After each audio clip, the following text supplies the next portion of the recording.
Hello again, I'm Omar. I'm a Chelsea supporter, and I am joined as usual by Ebere, my Arsenal-loving friend. Ebere, how are you this evening? Good evening, Omar. How are you doing? I'm fine, sir. Thank you for asking. Welcome back to 3K to London, the football fan show where we debate all manner of topics from our two varying perspectives. Today's episode is a Chelsea postseason review, but as done with the Arsenal postseason review, we're going to do it with a little bit of a twist. So it's going to be a Chelsea review from an Arsenal fan's perspective. Barry, are you ready to run the rule on Chelsea's season? I can't wait. Very good, sir. Let's get into it. Lovely. Let's start with a recap of the season. There are four things I want to just talk about. First, the departure of Sarri after just one season. This was supposed to be a season of consolidation and perhaps a dark horse challenge for the title. But that erstwhile promising prospect evaporated with the departure of Sarri to Juventus. Secondly, Sarri's departure necessitated the search for and the hiring of a new manager. The choice of Frank Lampard, a Chelsea legend, but one with only one season of championship management at Derby County, was a gamble at best, at least to my perspective, to my thinking. Third, to compound matters, the departure of Eden Hazard, Chelsea's best player, and one of the best players in the league, to be fair, for about 7 seasons, was a significant loss of talent, goals, and attacking cutting edge, which he single-handedly furnished Chelsea whenever he played. Fourth, as if the considerable woes already iterated, was not enough, cue the transfer ban, a devastating prescription that foreclosed recruitment options for Chelsea for the season. And now, any of these two factors is a considerable challenge. All four together was a catastrophe, perhaps of existential proportions. Omar, I have two questions for you. Considering the gargantuan challenges, facing Chelsea at the beginning of the season, how did the season go? And also, given the early dire prognosis, would you have preferred a fourth place finish or a domestic trophy at the end of the season if you could choose just one? Wow. That synopsis belongs at the beginning of a Star Wars film. Exactly. I mean, when you put it that way, things turned out all right, didn't they? Well, you could say that, yes. No, but seriously. So, in answer to question number one, yeah, I mean, the joke. Maybe it sounded like a joke, but it's actually very true. When you think about it, season went all right. Untested manager and all those other crazy things lining up to create total catastrophe, and yet here we are, fourth place finish. Can't complain at all. So with respect to the second question, it's a question with no answer for me. I have absolutely no love for saying, well, we got fourth place and so therefore everything is great. Given all the tumultuous nature of the preseason, I suppose we could be forgiven for being thankful that we made it up there. I'm very pleased that we are playing Champions League football next season. However, it hurts to have lost a final like that. You go there to win. So to lose that way can't help but feel like a negative. And I'm not really going to choose between those two. Yeah, you're saying that so you don't sound like an Arsenal fan of yesteryear, but that's okay. Well, I certainly have practiced telling other people it's not enough to finish fourth, so perhaps you're right. Well, I am right. I know that's the problem. Okay. So, well, the next segment is about what went wrong. Well, I have to grudgingly admit that Chelsea could have been even better this season if they had played better against smaller teams. But this is such a mouthful to say. This is more of a happy thought, provided it continues. Defensive frailties were a drawback for Chelsea this season. 54 goals conceded, more than in any season since 1997. Long may it continue. In the same vein, the downward spiral that attended the form of Kepa, the keeper, last season was a profound rough spot and a worry. In addition to the implication for points dropped as a result. Like Arsenal of yesteryear, Chelsea had a sore feet of injuries to key players this season, notably Kante and Pulisic. I'm almost inclined to offer a sympathetic ear, but I will joyfully refrain from doing that. So, Omar, do you find yourself in agreement with my enumeration of Chelsea's maladies this season? I think you've counted them off just about. I don't really agree with the criticism of Kepa, but then again, almost every Chelsea supporter I know has the same criticism. I just think that our defensive frailty had a lot to do with what was in front of him, as well as his own errors this season. He didn't have the best season. I'll agree with that. We did have a number of injuries, yes. So I would say, more or less, yes, I agree with you. Continue, sir. Okay. This is where I iterate what went right. I am fighting a growing aversion to speaking, talk less of present a useful iteration of what went right for Chelsea last season.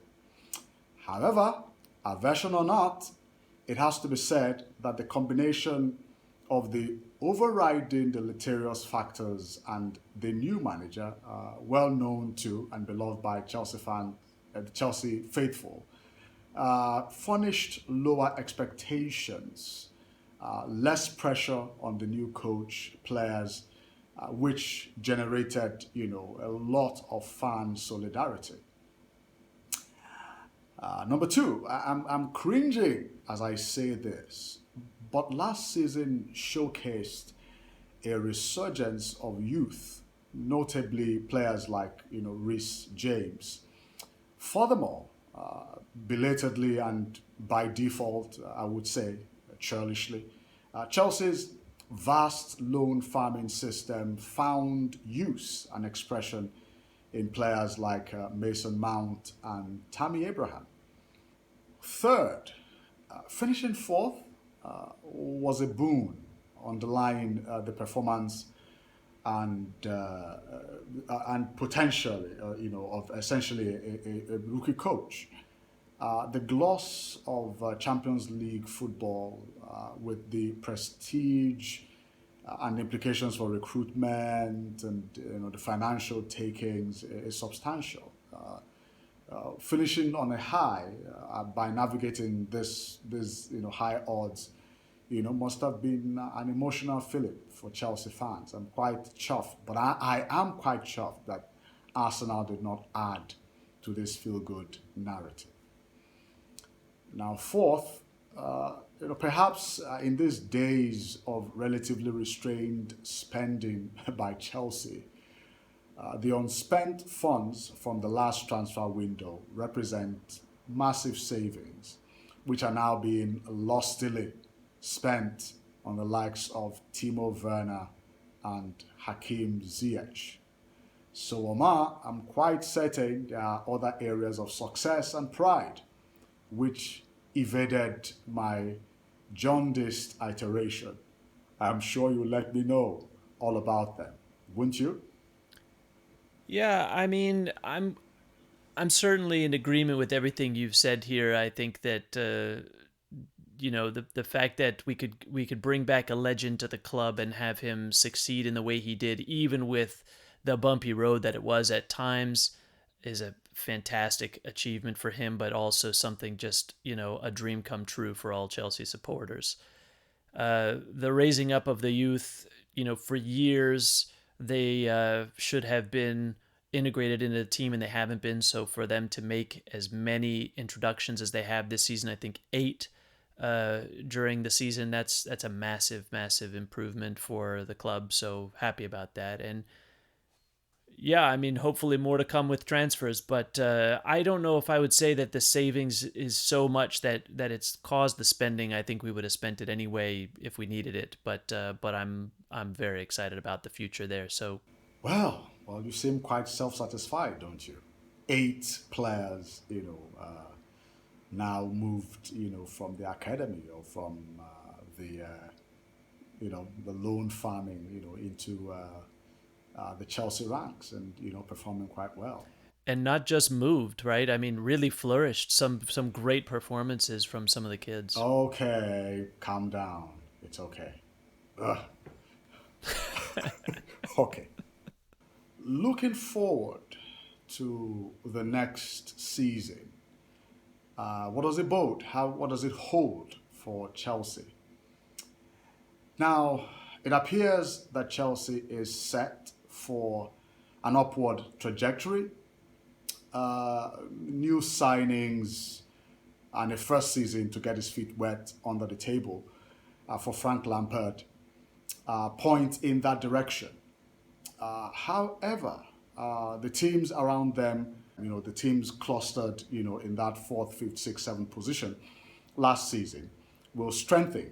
Manchester City and Liverpool still look a few levels, above them. Transfers, if everyone is healthy and fit, I frankly don't think Chelsea need any more signings, even in defense. I think there are enough bodies. I think it's just a matter of better organization, effectiveness, and consistency. And where do I think Chelsea is going to finish? My best guess is fourth or fifth. I think there will still be some inconsistency. There's too many young players for there not to be in the side. And other teams will get stronger, and the competition is going to be stiffer this season.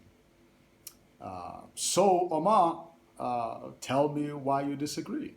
I do think that we're on an upward trajectory. So thank you for that. I do think that first season's over. Next season should have a better handle on everything. I do agree with that, but I don't really agree about transfers at all. I think the idea that we don't need any additional, and I think the word used was bodies, that maybe is the problem right there. We need more than bodies. We need real performers, probably at least one in the back. It would be very useful to have a keeper that can be one that inspires more confidence in the back four and organizes and communicates better.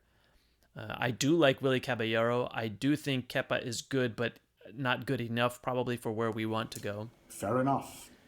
I do think that fourth or fifth is probably not a bad guess, but we aren't aiming for fourth or fifth next season. You've seen the signings we've made. You see the signings that are potentially coming. Havertz seems on his way. If we can add one or two critical components in the back, I would say we're pushing for third or second even. And I do agree though that the basically second through sixth or seventh is just a crapshoot. Every team is fighting to strengthen, and it's going to come down to little things that separates us. So that's all the time we have tonight for this discussion. Thank you, everyone, for listening to us. I hope the discussion we've had was as stimulating and Sounds very stimulating over there. was as stimulating and as informative as it was, at least entertaining as it was for us. So, well, thank you, Omar. I hope I did justice to the my Chelsea post-season review. How do you see it? You did as always, my friend. As always, you did. Thank you so much for your thoughtful appraisal. Well, you're very welcome. Bye. See ya.